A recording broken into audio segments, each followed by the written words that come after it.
দাজ্জাল কে? এটা ফেরেশতা নাকি জিন না মানুষ? কি এটাও একটা প্রশ্নের বিষয়। কিভাবে দেখুন, আল্লাহ নবী সাল্লাল্লাহু আলাইহি ওয়াসাল্লাম বলছেন নূহ আলাইহিস সালামের সময়ও নূহ আলাইহিস সালাম তার কওমকে দাজ্জাল সম্পর্কে সতর্ক করেছেন। তার মানে পৃথিবীর সূচনা থেকে সে পৃথিবীতে ছিল এবং সে বের হবে শেষ জামানায়, এবং বের হয়ে সে তার অনুসারীদেরকে নিয়ে বিশ্বটাকে শাসন করবে। তার মানে অনেক লম্বা একটা হায়াত সে পেয়েছে।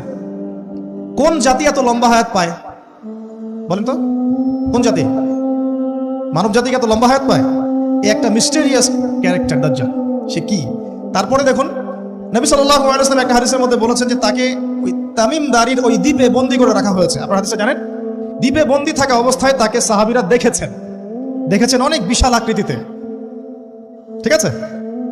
এবং সাহাবীদেরকে সে প্রশ্ন করছিল, তামিম দারিকে প্রশ্ন করছিল যে বাইসানের খেজুর